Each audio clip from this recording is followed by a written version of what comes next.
Welcome back to another video guys. पिछले video में मैंने आपको मार्केट का एनालिसिस करके दिया था। अगर आपने पिछला वाला वीडियो नहीं देखा तो आप देख सकते हो। और जो मैंने एनालिसिस किया था उसी के हिसाब से बिल्कुल मार्केट ने रिएक्ट किया हुआ था। हाँ, एक चीज आपको ये ध्यान रखनी है। अगर मान लीजिए ये एरिया ये एज अ रेजिस्टेंस अभी काम कर रहा है, तो प्राइस इसके ऊपर चला जाता है, तो फिर ये एज अ एक सपोर्ट के रूप में काम करेगा। ये बात आपको ध्यान रखनी, इसीलिए मैंने पहले वीडियो में कहा था कि आपको सपोर्ट और रेजिस्टेंस क्या होता है ये पता होना बहुत जरूरी। अब देखो, जैसे मान लो अभी ये सपोर्ट एरिया के रूप में काम कर रहा है। सपोज दैट कि मैं इस वाले की बात कर रहा हूँ, ठीक है, 24,830 के लेवल की बात कर रहा हूँ।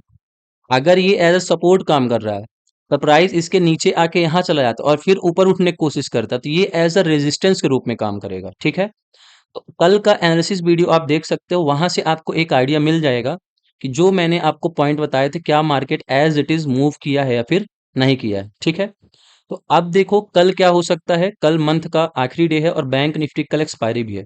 यहाँ पे मैंने निफ्टी 50 का चार्ट लगाया है, 15 मिनट की ये कैंडल है। ठीक है, अब देखो मैं आपको बता देता हूँ, मार्केट ने जहां पे मार्केट कल क्लोज हुआ था, आज भी लगभग लगभग सेम उसी पॉइंट पे मार्केट हमारा क्लोज हुआ है। ठीक है, तब यहाँ पे देख सकते हो क्लोजिंग हुई है 24,840 के आसपास। इस एरिया पे मार्केट ने क्या किया है, क्लोजिंग दिया हुआ 24,840। ठीक है, अब देखिए अगर मार्केट कल यहीं पे फ्लैट ओपनिंग करता है, अगर यहीं पे मार्केट खुलता है, तो पहला जो नीचे की ओर सपोर्ट है वो 24,830 का है, इस लेवल पे 24,830। दूसरा नीचे जो सपोर्ट है 24,775, लगभग 75 और 80 मान सकते हो, 24,775 या फिर 80 मान सकते हो। ठीक है, फिर उसके बाद अगर नीचे एक और सपोर्ट देखते हो, तो यहाँ पे देख सकते हो 24,715, 24,715। और जो अगर प्राइस मान लीजिए और नीचे आता है, तो आप कह सकते हैं 24,654। ठीक है, तो देखिए 24,654, 24,715, 24,776, 24,831, ये हमारे चार मेजर सपोर्ट एरियाज हो जाएंगे। ठीक है, अब चलिए रेजिस्टेंस देखते हैं। जैसा कि मैंने कहा, अगर मार्केट फ्लैट ओपनिंग करता है तो यहाँ पे पहला रेजिस्टेंस ये हो सकता है 24,854 का। ठीक है, 24,854 पहला रेजिस्टेंस एरिया होगा। दूसरा 24,942, 24,942 हो जाएगा। सेकंड जो है 24,971। और जैसा कि मैंने कल बताया हुआ, तो देखो यहीं से प्राइस ने ड्रॉप लिया हुआ, इसने एज अ रेजिस्टेंस के रूप में काम किया और यहीं से प्राइस बिल्कुल ड्रॉप ले लिया, और फिर ये एरिया एज अ सपोर्ट के रूप में काम करा, यहाँ पे प्राइस से टच करके थोड़ा सा ऊपर चला गया। और जो आखिरी रेजिस्टेंस होगा वो 24,998, या फिर आप ये कह सकते हो 25,000 का एरिया होगा। ठीक है, 25,000 का एरिया फिर हमारा रेजिस्टेंस हो जाएगा। अब अगर मान लो ऑल टाइम हाई को कल क्रॉस कर देता है मार्केट, 25,000 को अगर क्रॉस करता है, तो 25,060, 25,100, 25,150, ये एरिया आप मान सकते हो। ठीक है, तो ये हमारा निफ्टी 50 का एनालिसिस हो गया। मैंने जो भी पॉइंट आपको बताए हैं आप उसको अपने इसमें मतलब कि अपने सेटअप में ड्रॉ कर सकते हो और देख सकते हो कि मार्केट एक्चुअली में ऐसा मूव कर रहा है या फिर नहीं कर रहा है। ठीक है, चलिए अब बैंक निफ्टी की तरफ देखते हैं। बैंक निफ्टी में भी मैंने आपको जो लेवल कल दिए हुए थे, सेम उसी लेवल पे मार्केट ने काम किया। यहाँ पे देखोगे क्लोजिंग हुई थी, ये मैंने बताया था एज अ सपोर्ट काम करेगा, और देखोगे पूरा मार्केट यहाँ तक गया है और फिर ये हमारा रेजिस्टेंस एरिया था, यहीं से मार्केट नीचे आया। और यहाँ पे फिर देखो जहां पे कल क्लोजिंग दिया था उससे बस 50 से 60 पॉइंट ऊपर क्लोजिंग दिया है। तो बैंक निफ्टी 51,426 से क्लोज हुआ है। ठीक है, यहाँ पे देख सकते हैं 51,426 पे बैंक निफ्टी ने क्लोजिंग दी हुई है। अब अगर देखते हो नीचे सपोर्ट अगर है, तो 51,361, मैं इस एरिया को मार्क करता हूँ, 51,361। दूसरा सपोर्ट 51,273। ठीक है, और नीचे की ओर तीसरा सपोर्ट है 51,127 का। ठीक है, उसके बाद अगर थोड़ा और नीचे आते हो, बैंक निफ्टी अगर और नीचे आता है, तो फिर आप यहाँ पे देख सकते हो 50,883, 50,883 का लेवल। और फिर यहाँ पे देख सकते हो लगभग 50,600 का लेवल, 50,600। ठीक है, मैं यहाँ पे इसको लिख देता हूँ 50,600।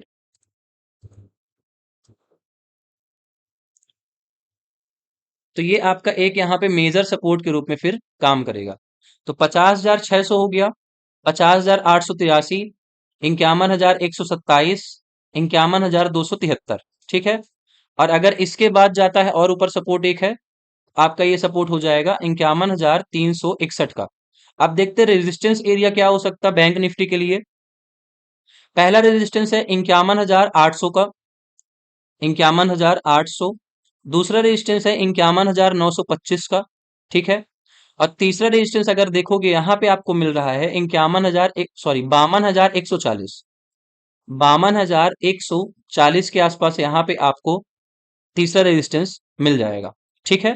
तो ये हमारे कुछ एरियाज हो गए जो एज अ रेजिस्टेंस के रूप में काम करेंगे बैंक निफ्टी में, ठीक है। उसके ऊपर अभी मैंने ड्रॉ नहीं किया हुआ। तो ये हमारा बैंक निफ्टी का एनालिसिस हो गया। कल का वीडियो देख करके आप देख सकते हो क्या हमारा एनालिसिस सही था या फिर नहीं। अब चलिए फिन निफ्टी का देखते हैं। फिन निफ्टी में भी देखो मैंने कल यहाँ पे एक सपोर्ट एरिया ड्रॉ किया हुआ, तो ये देखो अगर मार्केट को ऐसे देखते हो, मैंने यहाँ पे कहा था सपोर्ट एरिया है, और यहीं पे देखो पहले 15 मिनट तो नीचे आया है मार्केट, लेकिन यहीं सपोर्ट लेकर के देखो अच्छा खासा मूव ऊपर की ओर दिया हुआ है। और फिर इसने एज अ रेजिस्टेंस एरिया में काम किया और वहां से मार्केट देखो नीचे आया है। तो बिल्कुल सही एनालिसिस मैंने कल आपको बताया हुआ था। अब देखो मार्केट क्लोज कहाँ पे हुआ है, ये फिन निफ्टी का चार्ट है दोस्तों, ध्यान रखिएगा। मार्केट क्लोजिंग हुई है 23,300 पे, ठीक है। 23,300 पे इसने क्लोजिंग दी है। जो सपोर्ट एरिया नीचे होगा 23,270 के आसपास है, 23,270। दूसरा सपोर्ट है 23,222, ध्यान रखना 23,222। फिर तीसरा सपोर्ट है 23,112, ठीक है, 23,112। और चौथा सपोर्ट है 23,070। ये आपके नीचे की ओर चार सपोर्ट एरियाज हो जाएंगे, 23,070, ध्यान रखिएगा। अब आगे देखते हैं। आप रेजिस्टेंस अगर मार्क करना चाहो तो रेजिस्टेंस में देखो क्या हो सकता है।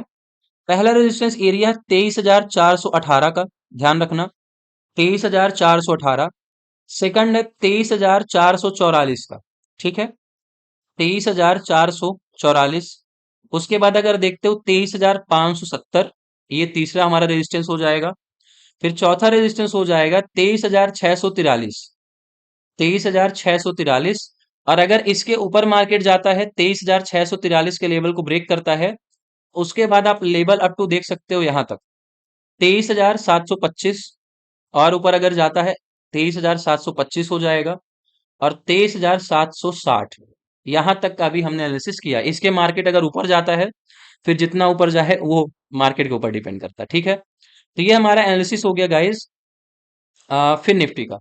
चलिए निफ्टी मिड कैप का देख लेते हैं, ठीक है। कल मैं निफ्टी मिड कैप का करना भूल गया था, तो आज किए दे रहा हूं एनालिसिस इसका, ठीक है। अगर आप यहाँ पे देखते हो तो मैं आपको पहले बता देता हूँ मार्केट क्लोजिंग कहाँ पे किया है। तो अगर आप देखोगे तो मार्केट ने यहाँ पे 12,854, 12,854 के आसपास क्लोजिंग दी है। यहाँ पे एक चीज ध्यान रखना, नीचे जो सपोर्ट बनेगा गाइस, ठीक है, जो नीचे सपोर्ट है तो वो 12,815 पे है, 12,815। दूसरा सपोर्ट है 12,790, ठीक है। और तीसरा है 12,747, 12,747। ये तीन हमारे सपोर्ट एरिया हैं, 12,747, 12,790, 12,815। अब एक सपोर्ट एरिया यहां पे भी मार्क कर सकते हो गाइस, यहां पे देखो इस जगह पे, इसको ध्यान रखना, इस एरिया को मार्क कर लेना। ये भी एज अ एक सपोर्ट के रूप में काम कर सकता है, या फिर एज अ रेजिस्टेंस के रूप में भी ये वर्क कर सकता है। इसको थोड़ा ध्यान रखना। यहां से देखो मार्केट नीचे गिरा है, तो थोड़ा हमें ध्यान रखना है, ठीक है। तो ये भी एज अ रेजिस्टेंस के रूप में काम कर सकता है, ठीक है। अगर देखते हो इसको, तो यहाँ पे देखो कि यहाँ से मार्केट नीचे आया हुआ था, ठीक है। तो ये भी एज अ रेजिस्टेंस के रूप में काम कर सकता है। लगभग लगभग ये जो एरिया है 12,860 और 12,850, 12,850 से 860 के बीच में यहाँ पे ऐसा रेक्टेंगल पैटर्न मार्क कर लेना। आप ऊपर कुछ रेजिस्टेंस देखते हैं जो कि हमारे लिए हेल्पफुल हो सकते हैं। तो यहाँ पे देखोगे तो पहला रेजिस्टेंस जो होगा 12,877 का होने वाला है। दूसरा रेजिस्टेंस है 12,894, और तीसरा रेजिस्टेंस है 12,930 का, ठीक है। ये आपको ध्यान रखना है। और अगर एक और रेजिस्टेंस काम करता है, फिर मान लो कि प्राइस ऊपर जाता है बहुत ज्यादा, तो 12,998, या फिर ये कह सकते हो 13,000 तक ये प्राइस जा सकता है आने वाले टाइम पे, ठीक है। तो थोड़ा इसको हम लोग ध्यान रखेंगे। चलिए अब एक चीज मैं आपको बता देता हूं, जैसे मान लीजिए मैंने शुरू में कहा था ये अभी एज अ रेजिस्टेंस काम कर रहा है, ठीक है ना। सपोज करो कि यहाँ पे क्या हो रहा है कि ये एरिया एज अ रेजिस्टेंस काम कर रहा है, ठीक है। पर फिर क्या होता है कि अगर ये एरिया को क्रॉस कर जाता है प्राइस, जब प्राइस नीचे आएगा तो फिर ये एरिया एज अ सपोर्ट के रूप में काम करेगा। ये रेजिस्टेंस नहीं रह जाएगा, फिर ये एरिया एज अ सपोर्ट के रूप में काम करेगा। ठीक है, जैसे मैं आपको एग्जांपल देता हूं। देखो यहाँ पे क्या हुआ कि ये एरिया एज सपोर्ट के रूप में काम कर रहा था, ठीक है। यहाँ पे इसने एज सपोर्ट के रूप में काम किया हुआ है। पर अगर यहाँ पे देखते हो, ठीक है, तो यहाँ पे देखो इस वाले कैंडल पे, यहाँ पे सारी जगह पे क्या हो रहा है, ये एरिया अब रेजिस्टेंस के रूप में काम नहीं कर रहा बल्कि सपोर्ट के रूप में काम कर रहा है। देखो सारे कैंडल बार बार यहीं पे आके क्लोज कर रहे हैं, फिर थोड़ा प्राइस ऊपर गया और इस एरिया ने एज अ रेजिस्टेंस काम किया और वहीं से प्राइस टच करके पूरा यहाँ पे नीचे आ जाता है। तो अगर प्राइस यहाँ पे क्लोज हुआ है तो इसको आप एक सपोर्ट तो मान ही सकते हो बड़ी आसानी से, जो मैंने यहाँ पे मार्क किया हुआ है। ठीक है गाइस, तो आप ये लेवल को मार्क कर लेना चारों जो इंडेक्स है उस पे, और देखना मार्केट मूव करता है या फिर नहीं करता है। उम्मीद करता हूं आपको एनालिसिस समझ में आया होगा। अगर कहीं पे कोई चीजें नहीं समझ में आए तब कमेंट कर सकते हो, मैं उस पर भी वीडियो बनाऊंगा। तो मिलेंगे नेक्स्ट वीडियो में गाइस, तब तक अपना ख्याल रखो और अच्छे से ट्रेड करते रहो। Go green guys.